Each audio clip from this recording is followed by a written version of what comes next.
rappelle, quand ils sont arrivés ici, j'avais 12 ans, 14 ans. 12 ans, 14 ans, j'étais à l'école.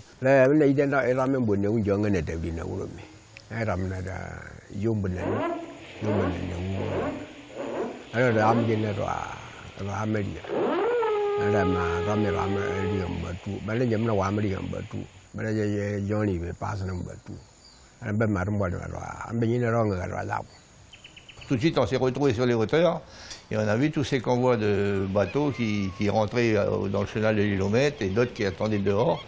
Et donc, on a su qu'il se passait quelque chose. 118 navires dans notre rade, c'est pas peu. La surprise a été générale et totale. Et moi qui travaillais à la marine, à l'époque, j'ignorais complètement. Pourtant, j'étais une secrétaire, je tapais des documents secrets. C'était plutôt une surprise, hein. Quand les gens de Noma, ils ont vu tous ces gros Liberty là, arriver, à charger. Là. Ils ont débarqué tout de suite les camions en priorité pour débarquer leur matériel. Mais moi, je me souviens qu'en allant voir un peu du côté de la vallée du Dire, là, j'ai vu, il y avait même des docks amphibies, là. Il y avait un trafic incroyable. Pour les aider, quand tous ces bateaux sont arrivés avec tout leur matériel, le gouverneur avait demandé aux gens qui possédaient des camions de les emmener sur le quai pour aider au déchargement. Les Américains les ont gentiment remerciés, mais ils ont fait débarquer leurs camions qui étaient déjà tout chargés avec le matériel. Vous voyez, c'était extraordinaire. Hein? Le jour de leur arrivée, à la Vallée du Tir où je résidais, eh bien, on voyait ce nombre impressionnant de militaires qui se déplaçaient à pas de velours. Il n'y avait pas de clous sur leurs chaussures comme nous possédions pour nos fantassins, vous voyez. Un fantassin français, on l'entend venir, hein, tandis que c'était des semelles crêpes. Alors à partir de là, c'est dans un silence absolu qu'ils se déplaçaient. Ils avaient leurs flingues avec eux, ils sortent armés partout les premiers jours. Pendant longtemps, ils sont sortis avec leurs flingues, ils ne savaient pas où ils étaient. Hein. Nous habitions sur une hauteur, à l'emplacement de la FOL actuellement, et nous sommes levés le matin pour aller dans la cuisine qui était à l'extérieur, comme dans toutes les maisons coloniales. Et quelle surprise! Toute la cour, qui était assez grande, qui était étendue, était couverte de tentes kaki. Ils se sont installés là-dedans et que la première nuit, je crois qu'ils n'avaient même pas de tente. Et puis après, ils ont fait des petites tentes individuelles. Et dans la semaine, ils ont monté des tentes, les tentes classiques que l'on connaît, quoi. Ils ne sont restés qu'une semaine. Et par la suite, ils se sont installés sur toutes les hauteurs de Nouméa pour pouvoir mieux contrôler l'arrivée des Japonais, je suppose. Et puis, ils se sont installés un peu partout. C'était quelque chose de grandiose, même par la suite. Avant qu'ils arrivent, l'autorité, le gouverneur et ses adjoints avaient placé sur les chemins que les précurseurs américains avaient choisis, on avait mis des poubelles pleines d'eau. S'ils avaient soif, les gars, ils débarquaient du bateau. Et ça, c'était sur le cheminement de toutes ces unités. En une nuit, je ne sais pas combien de milliers d'Américains ont occupé Nouméa. Alors là, il fallait bien qu'ils puissent... c'était des barriques et tout qu'on avait échelonnées sur leur cheminement prévu. Et puis en face de chez moi, il y avait une épicerie, l'épicerie de M. Nawa. Et il a fallu moins d'une heure pour qu'il vide tout ce qui était alcoolisé et tout ce qui était alcoolisé. Et puis après, on a vu. C'est marrant parce qu'on a vu tout ce qui se passait après, comme dans les films qu'on verrait plus tard, les bagarres à la cow-boy et bim bam, c'est. Bonjour à tous. Quand le 12 mars 1942, les troupes du général Alexander Patch débarquent dans notre pays, c'est une surprise pour tout le monde. Imaginez, 15 gros navires chargés de troupes et de matériel, plus une dizaine de croiseurs et d'escorteurs. Tout ça pour une île bien tranquille jusque-là.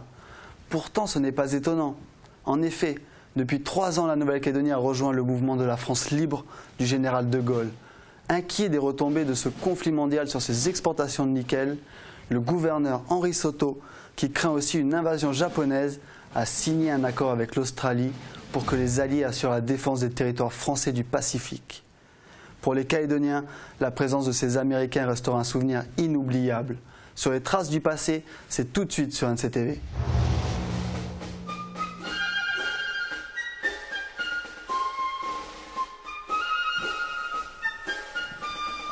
À partir de là, la rotation a été de 60 ou 90 cargos en attente de débarquement, de déchargement. C'était quelque chose de fabuleux. Moi, à Moindou, on était à l'école. Quand on a entendu tous ces convois qui montaient. Hein. Puis la maîtresse a été prévenue, tu vois, tu remontes de la foi, tu vois, un coup de fil. Comme ça qu'on est descendu sur la route et puis on a vu ça. C'est là qu'elle nous a jeté des boîtes de bonbons, tout ça, des machines de chocolat. Bon, on était fou. On avait la bouche qui était barbouillée de chocolat, tellement qu'on s'en mettait. Oh là là. Du jour au lendemain, vous savez, Nouméa, c'était des collines vides, agrémentées de niaoulis, bien entendu. Et du jour au lendemain, avec cette venue massive, eh bien, le lendemain, on ne se reconnaissait plus. Il y avait des tentes sur toutes les collines de Nouméa. Il y avait très peu de monde à Nouméa à l'époque. Il y avait une dizaine de milliers de personnes, au grand maximum. Hein.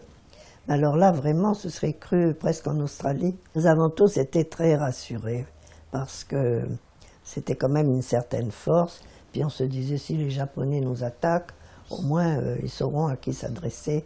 Il y aura pas mal de bateaux qui étaient restés. Non seulement des bateaux, mais l'armée aussi, qui était dans différents points de l'île. Hein. En masse, il y avait des grands camps. Et il y avait les Néo-Zélandais aussi qui étaient là. Les Australiens aussi étaient venus pour renforcer notre défense du Wantoro. C'est vrai qu'on avait peut-être peur d'être occupés par les Japonais, puis finalement de voir des gars, d'abord ils venaient pour nous sauver, mais c'est le nombre, je pense, qui a impressionné tout le monde. Jamais on se serait attendu à avoir autant de gens en même temps, et matériel en même temps. Les jeeps, les 10 roues, des trucs qu'on n'avait jamais vu de notre vie. Pour moi, c'était passer de l'âge de pierre à la modernité. Hein. En mars 1942, quand les Américains débarquent, le général Patch installe son état-major et son bureau dans l'ancien hôtel du Pacifique qui se trouve à la sortie de Nouméa et dont il reste un pan de bâtiments absolument magnifiques. Les meilleurs souvenirs, ça aura bien entendu été la présence intensive pour la première année, c'est-à-dire 1942, de l'US Army, commandé par le général Patch, bien connu des Calédoniens, et qui, lui, a créé la fameuse American Division en Nouvelle-Calédonie. C'est la combinaison, n'est-ce pas, du mot Amérique et Calédonie. Et ensuite, alors, c'est l'US Navy qui a succédé à Patch avec des noms glorieux, l'amiral Gromley et surtout l'amiral Halsey. L'amiral Halsey, c'est l'amiral américain qui a commandé la plus puissante force navale de la Deuxième Guerre mondiale. Plus de 500 navires de guerre à Okinawa. Mais il a quand même été chef du Pacifique Sud pendant 2 ans. Il s'appelait Bill, mais comme c'est un costaud, il avait le surnom de Bull. Et nous, on l'appelait Papy Halsey. Il était très gentil, un gars très très gentil. Un homme exemplaire. Il s'est parfaitement comporté localement, à tous les niveaux, et il a été apprécié, bien entendu, par l'ensemble des habitants de Nouvelle-Calédonie. Il invitait toujours du monde, il y avait des repas, et ça finissait presque toujours avec une séance de cinéma. Donc 2 à 3 fois par semaine, il y avait des séances de cinéma, et puis à chaque fois qu'il sortait, avant la séance de cinéma, il venait discuter un petit peu avec nous, hop, il allait se mettre... c'est un gars que j'ai beaucoup aimé. Et puis alors, quand il faisait des convois pour aller à Népouilly, tout ça, il faisait des grands convois. Alors la maîtresse nous laissait sortir dehors, mais c'était des files de camions, de jeeps, oh là là, des camions qui traînaient des grandes plates avec les canons. Pour nous, on n'avait jamais vu ça. Nous, avant, c'était les voitures à bœufs, c'était les brouettes en bois, là, qu'on roulait. Mais quand on a vu ça, on a dit, non, c'est pas Dieu possible, c'est terrible, terrible, terrible. Oh, joli, joli. Et Caterpillar, tout ça. L'armée qui est présente en Nouvelle-Calédonie, c'est l'armée du pays le plus puissant du monde, le plus développé et le plus avancé. Donc forcément, cela se retrouve dans son armée. Sans compter que le gouvernement des États-Unis donnait la priorité aux soldats. Donc c'était le meilleur pour les soldats. Donc le meilleur en tout. Ce qui a donc rejailli sur la Nouvelle-Calédonie puisqu'ils étaient chez nous. L'Égypte, tout ça. Après les plates qui passaient avec les canons, les tanks, tout ça. Ah là là. Après c'était des petits tanks. Les petits tanks qui étaient sûrement pour ici, partout. Mais ça roulait avec les chenilles. J'étais pas sur les plates. Il y avait des grands canons là sur des essieux de double essieu là. Bon, de ces tubes là. Alors la Navy, eh bien, tout simplement, elle a transformé Nouméa en rade de guerre. Bien, l'enjeu stratégique pour les Américains, c'était de de protéger l'Australie d'une invasion japonaise, de conserver la route du ravitaillement de l'Australie, de la défense de l'Australie. Et le deuxième enjeu, c'était d'avoir une base pour pouvoir reconquérir le Pacifique qui était envahi par les Japonais. Donc la guerre du Pacifique, c'est une guerre qui a ses propres ressorts, qui est différente de la guerre en Europe et qui a d'ailleurs commencé avant la guerre en Europe. Et donc si les Américains sont rentrés en guerre contre le Japon, c'est pour des raisons propres à la région Pacifique. À l'époque, la Nouvelle-Calédonie, c'est la base principale des forces armées américaines. C'est qu'à partir de là, toute la reconquête de Guadalcanal est partie depuis Nouméa, puisque c'est l'American Division qui chasse les Japonais en février 1943, n'est-ce pas, avec la participation du général Patch. Les MP, c'était la police militaire. Ils étaient habillés en kaki, comme les soldats, et ils avaient un brassard avec marqué MP. Ils avaient des voitures, aussi des jeeps, marquées MP, qu'ils conduisaient, qui leur permettaient d'aller mettre de l'ordre, comme notre police à nous, en somme. Mais c'était la police américaine. À tous les points capitaux de Nouméa étaient surveillés par les MP. Les MP, par contre, étaient très efficaces. Hein. C'est la police américaine de maintenant. Hein. Ping, ping. Et puis on oublie les gars. Hein. Et les MP, eh bien, dans le faubourg Blanchot, on les retrouvait tous regroupés parce que c'était la section roulante. C'est-à-dire qu'ils disposaient de Harley-Davidson et de Jeep, bien entendu. Et ce qui nous a frappé à tous, tout jeunes que nous étions, c'est la qualité de ce matériel, constamment échangé si besoin était. Alors à partir de là, ça se comprend, parce qu'il fallait que cette unité soit mobile dans les moindres délais et de la meilleure façon possible. Dans Nouméa, par exemple, vous aviez un camp qui s'appelle le Motor Pool, où étaient entreposés en permanence 1,5 millier de véhicules de toute espèce, que ce soit des 6 roues, des 4 roues, des Whippoon, des Common Car et GMC ou autres Diamanti. Eh bien, vous aviez ici à la disposition d'une division qui pouvait arriver d'un moment à l'autre, n'est-ce pas, le matériel qu'il lui fallait. Et puis alors, ils avaient prévu beaucoup de choses. Hein. Ils avaient emmené beaucoup de munitions, mais des munitions qui n'étaient pas armées, quoi. Hein. Il y avait des douilles de fusils, des balles, de la poudre. Ils avaient prévu ça, c'est en cas que les Japonais leur coupaient le barrage là-bas. J'avais tout ici pour refaire. Ah, j'avais tout prévu. Hein. Ils mettaient des marchandises un peu partout, à Moindou, il y avait 2 centres. Il y avait là-haut, la vallée, et il y avait au pied Moindou, là-bas.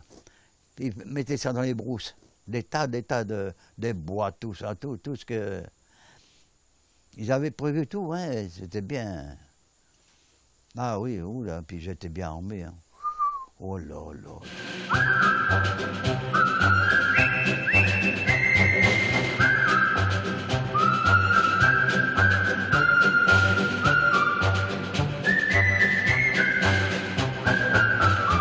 Dans la région de La Foix, par exemple, eh bien, un colonel qui s'appelait Georges a eu à sa disposition pour que les nouveaux venus, c'est-à-dire l'armée américaine, se familiarisent avec ce véhicule.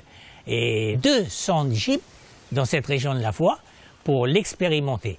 Alors, je ne vous dis pas, quand les broussards ont vu arriver chez eux, n'est-ce pas, non pas une voiture à bœufs, mais la Jeep américaine, ça a été pour eux une révélation époustouflante. D'ailleurs, aujourd'hui, à l'heure qu'il est, il y a sur le territoire encore 300 Jeeps qui tournent.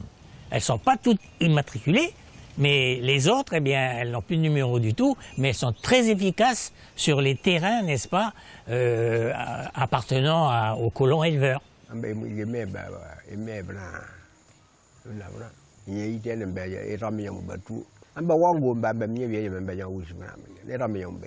Et puis les voir à l'entraînement aussi, c'est quelque chose de nouveau pour nous à tous les niveaux. Hein.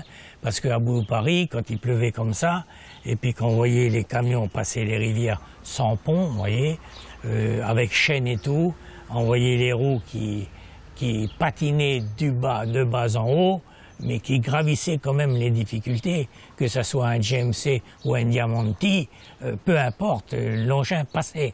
Alors ça a attiré notre attention parce que on était inaccoutumés à ce genre de spectacle. C'était tout simplement fabuleux.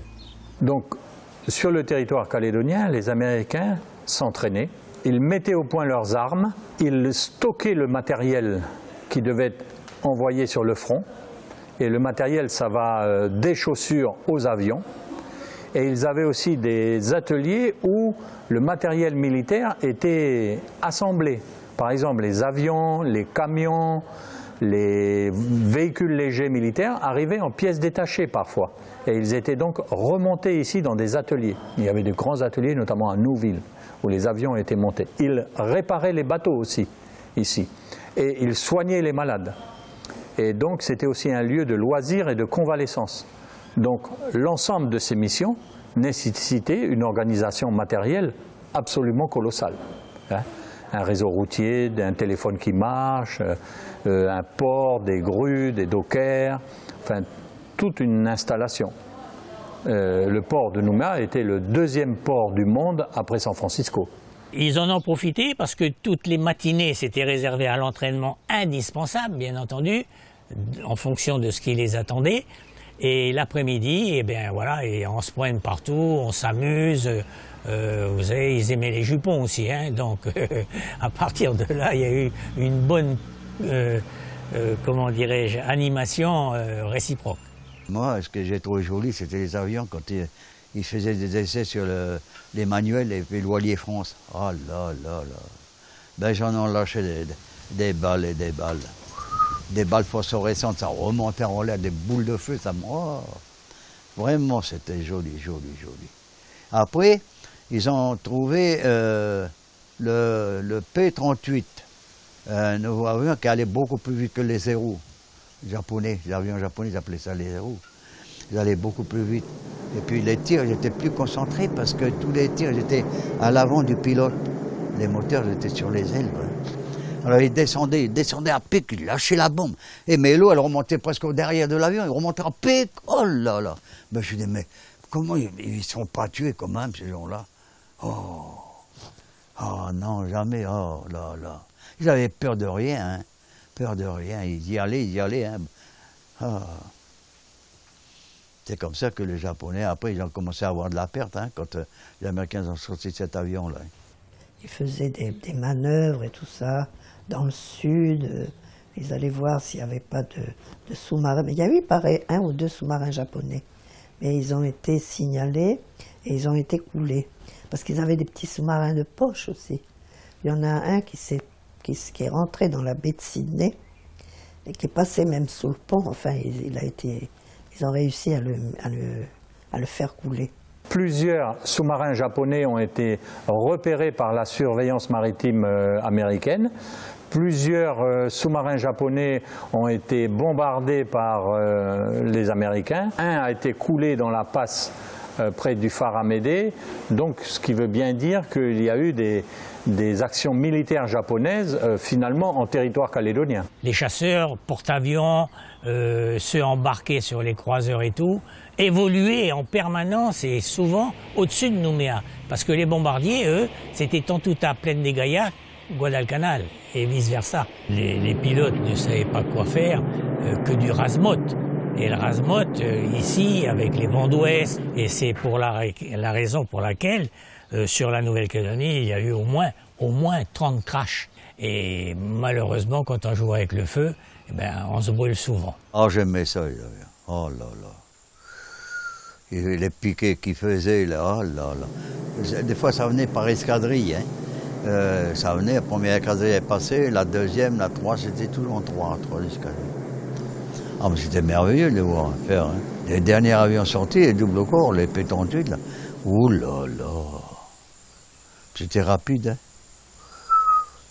Mais les Américains, quand ils sont arrivés, alors ils ont mis une batterie de long tome. Le long tome américain, c'est un 155 mm qui, lui, portait à 25 km.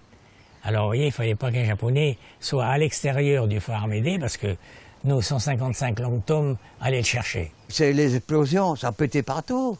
Le feu, dans l'essence, tout ça. Même, je crois qu'il y avait des bombes qui pétaient, tout ça là-dedans. Il y avait des vitres de l'hôpital qui cassaient. Oh, ça a craché. Enfin, j'avais réussi à éteindre, mais combien de morts? Combien de morts? Les grands événements, ce sont les événements de la guerre du Pacifique qui étaient vécus en direct à Nouméa. C'était la bataille dans la mer de Corail, quelques centaines de kilomètres au nord de Belep. C'était Guadalcanal, donc au Salomon, au nord du Vanuatu. Donc c'est notre environnement et surtout que, en termes militaires, ces deux batailles étaient conduites à partir de Nouméa. C'est-à-dire les ordres partaient de Nouméa, les avions, les bateaux et les hommes. Là, c'était une base arrière, mais opérationnelle. Donc pour cet épisode de la guerre du Pacifique. Après, elle deviendra une base arrière plutôt secondaire. En 5 ans, plus d'1 million de soldats américains transiteront par la Nouvelle-Calédonie. Et environ 18 000 soldats néo-zélandais seront déployés, principalement sur la côte ouest.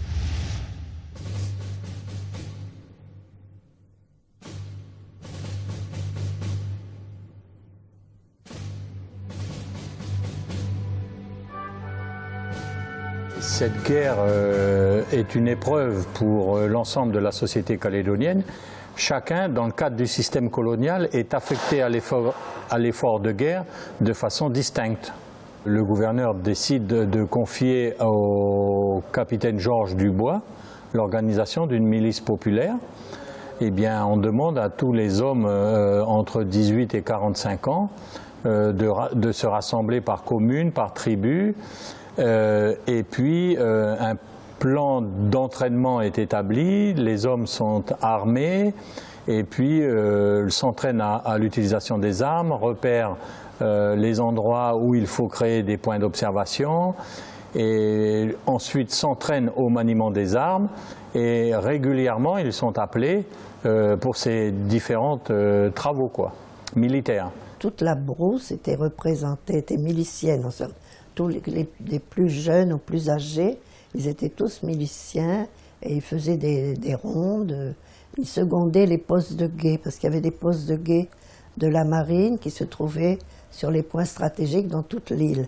Et les miliciens travaillaient avec eux, justement, et ils regardaient, ils surveillaient la côte et tout ça, le moindre fait anormal.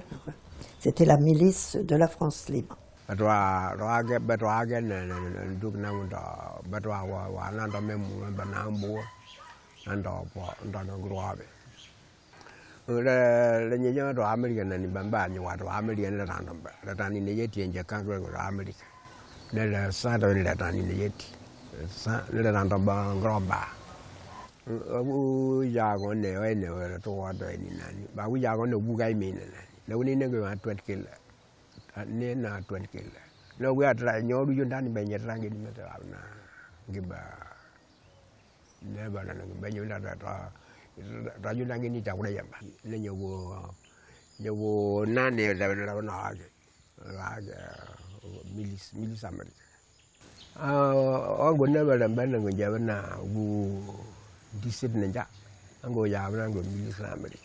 Ils travaillaient sur les quais, et pas admis à bord des bateaux, mais tout ce qui arrivait sur les plateaux, c'est eux qui se chargeaient ça et alimentaient les docks que nous avions sur notre quai. Et en même temps, ils avaient l'idée de constituer des unités militaires, comme ils disaient avec les natives, c'est-à-dire les indigènes.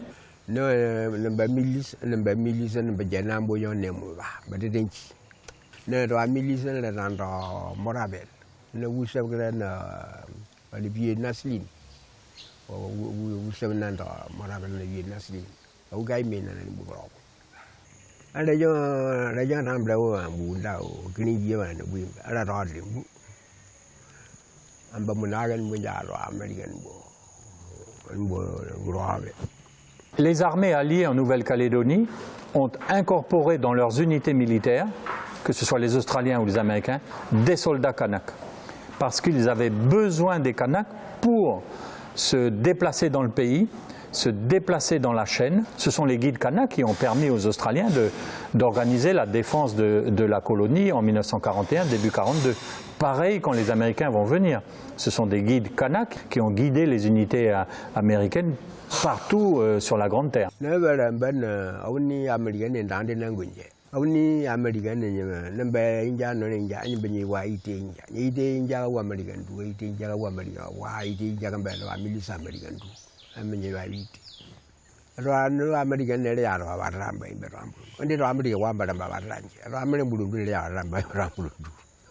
Les Kanaks ont trouvé une armée américaine ségrégationniste. Ils ont réalisé que finalement les Noirs n'étaient pas mélangés aux Blancs. Donc l'idée selon laquelle ce sont les Américains qui ont amené le sentiment d'égalité aux Kanaks n'est pas vrai, non.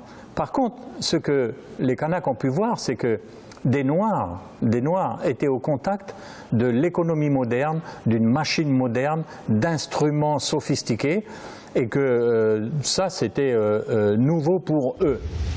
Et cette présence américaine va également bouleverser la vie de notre pays. Elle va permettre en effet de l'équiper d'un bon réseau routier, de 2 pistes d'aviation et d'un port d'une grande capacité d'accueil.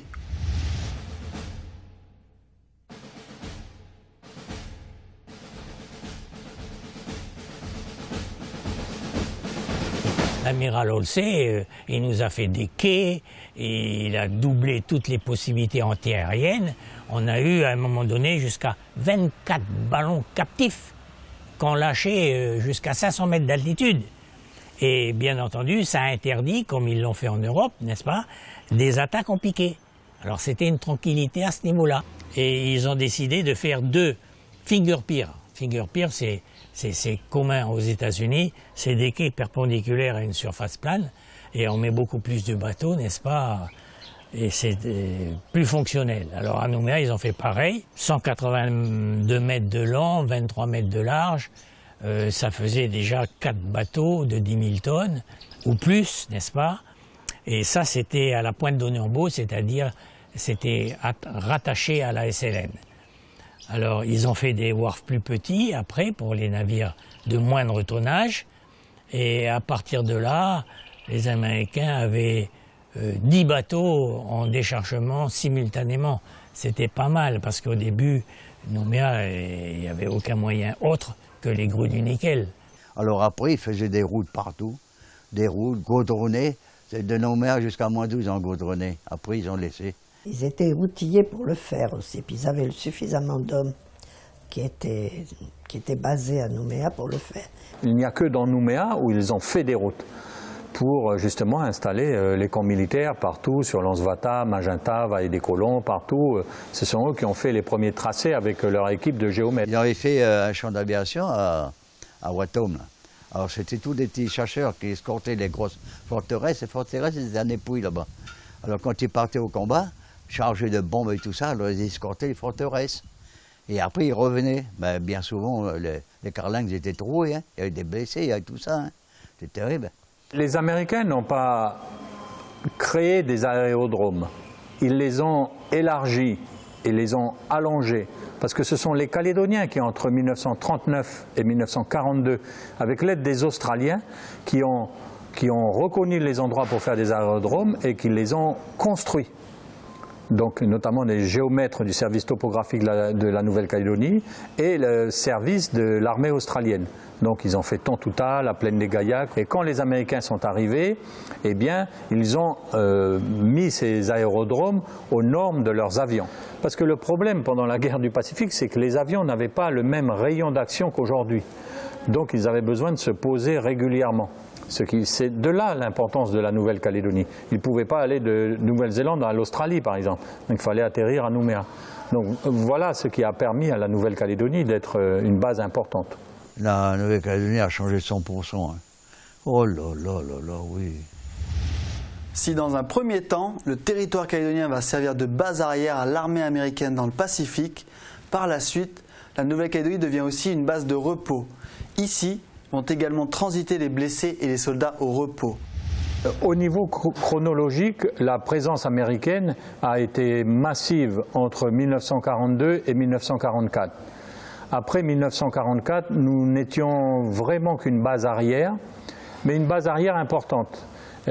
C'était une base logistique, c'est-à-dire que le matériel arrivait chez nous depuis les États-Unis, et c'était aussi une base de repos et de convalescence pour les soldats.